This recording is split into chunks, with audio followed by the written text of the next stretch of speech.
Parliament ఎన్నికల్లో BJP అనూహ్యంగా పుంజుకుంది. రాష్ట్రంలో 8 స్థానాల్లో బీజేపీ జెండా ఎగురవేసింది.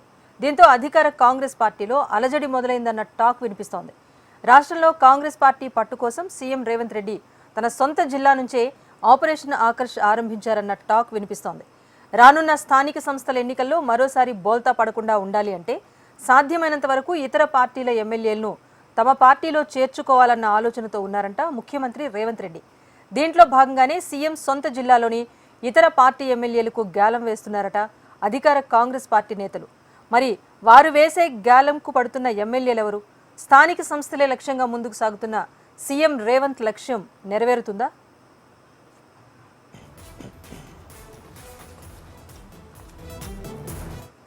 ఉమ్మడి మహబూబ్ నగర్ జిల్లాలో బీజేపీ అనూహ్యంగా పుంజుకోవడం కాంగ్రెస్ పార్టీని, అటు సీఎం రేవంత్ రెడ్డిని ఇరకాటంలో పడేసిందట. తన సొంత జిల్లా అయిన ఉమ్మడి పాలమూరు జిల్లాలోని 2 పార్లమెంట్ స్థానాలను కైవసం చేసుకుని తన సత్తా చాటుదామని భావించిన సీఎం రేవంత్ రెడ్డికి చుక్కెదురైంది. మహబూబ్ నగర్ పార్లమెంట్లో బీజేపీ జెండా ఎగరగా నాగర్ కర్నూలు పార్లమెంట్లో కాంగ్రెస్ జెండా ఎగిరింది. అయితే పాలమూరు మీదే ముఖ్యమంత్రి రేవంత్ రెడ్డి ఫోకస్ పెట్టారు. ఆ స్థానంలోనే కాంగ్రెస్ ఓటమి చవిచూడటం సీఎం రేవంత్కు రుచించలేదంట. అంతేకాకుండా నాగర్ కర్నూలు పార్లమెంట్లోనూ బీజేపీ అభ్యర్థి 2వ స్థానాన్ని కైవసం చేసుకోవటం కూడా సీఎంకు కంటి మీద కునుకు లేకుండా చేస్తోందట.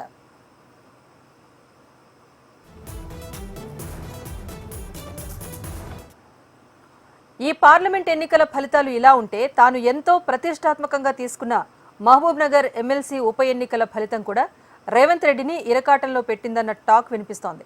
ఎమ్మెల్సీ ఉప ఎన్నికలో కాంగ్రెస్ అభ్యర్థి మన్నె జీవన్ రెడ్డిపై బీఆర్ఎస్ అభ్యర్థి నవీన్ రెడ్డి గెలవడంతో అధికారంలో ఉన్న కాంగ్రెస్ పార్టీ నేతలు తలలు దించుకునే పరిస్థితి నెలకొందట.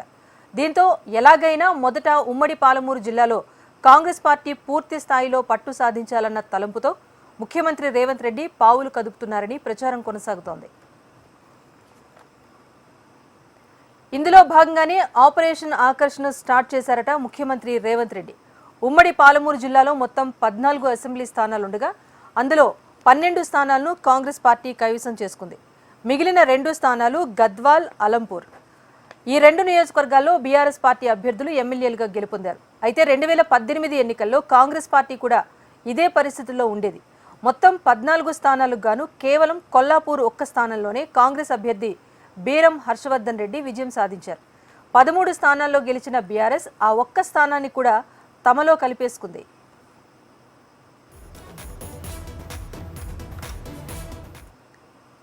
దీంతో ఉమ్మడి జిల్లాలో మొత్తం 14 స్థానాల్లో బీఆర్ఎస్ ఎమ్మెల్యేల హవా అప్పట్లో కొనసాగింది.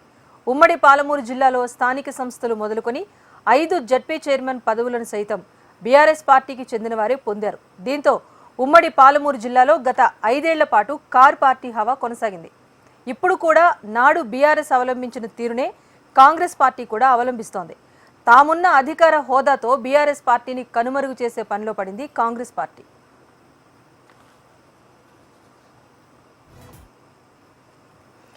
ఇందులో భాగంగానే ఉమ్మడి జిల్లాలోని బీఆర్ఎస్ ఎమ్మెల్యేలను కాంగ్రెస్ పార్టీలో విలీనం చేసే పనిలో పడ్డారంట కాంగ్రెస్ పెద్దలు.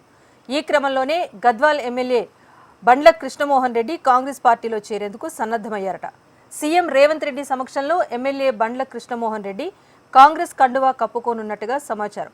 బీఆర్ఎస్ ఎమ్మెల్యే బండ్ల కృష్ణమోహన్ రెడ్డిని కాంగ్రెస్ పార్టీలో కలిపేసుకునేందుకు ఆ పార్టీ పెద్దలు చాలానే కష్టపడాల్సి వచ్చిందంట. జూపల్లి కృష్ణారావు బీఆర్ఎస్ పార్టీలో ఉన్నప్పుడు బండ్ల కృష్ణమోహన్ రెడ్డి మధ్య మంచి సాన్నిహిత్యం ఉండేది. ఈ సాన్నిహిత్యం కారణంగానే బండ్ల కృష్ణమోహన్ రెడ్డిని జూపల్లి కృష్ణారావు కాంగ్రెస్ పార్టీ వైపు మళ్లించగలిగారని, అలాగే నాగర్ కర్నూలు ఎంపీగా గెలిచిన మల్లు రవి కూడా బండ్ల కృష్ణమోహన్ రెడ్డితో చర్చించి పార్టీలోకి ఆహ్వానించారన్న టాక్ నడుస్తోంది. ఈ ఇద్దరు నేతలు కూడా సీఎం రేవంత్ రెడ్డికి అత్యంత సన్నిహితులు కావడంతో తాను అధికారంలో ఉన్న పార్టీలో చేరితే నియోజకవర్గానికి మేలు జరుగుతుందన్న ఉద్దేశంతో గద్వాల ఎమ్మెల్యే కృష్ణమోహన్ రెడ్డి కాంగ్రెస్ కండువా కప్పుకోవటానికి సిద్ధమయ్యారంట.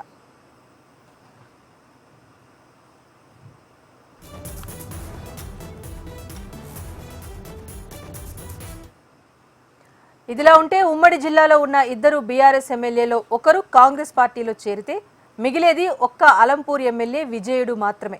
దీంతో కాంగ్రెస్ ఎమ్మెల్యేల సంఖ్య 13కు చేరుతుంది. మిగిలిన ఆ ఒక్క అలంపూర్ ఎమ్మెల్యేను కూడా కాంగ్రెస్ పార్టీలో చేర్చేందుకు ప్రయత్నాలు ముమ్మరమయ్యాయన్న టాక్ కూడా మరోవైపు వినిపిస్తోంది. మొత్తంగా 14 మంది ఎమ్మెల్యేలు కాంగ్రెస్ వారే అయి ఉంటే రానున్న స్థానిక సంస్థల ఎన్నికల్లో కాంగ్రెస్ హవా కొనసాగుతుందన్న భావనలో సీఎం రేవంత్ రెడ్డి ఉన్నట్టుగా తెలుస్తోంది.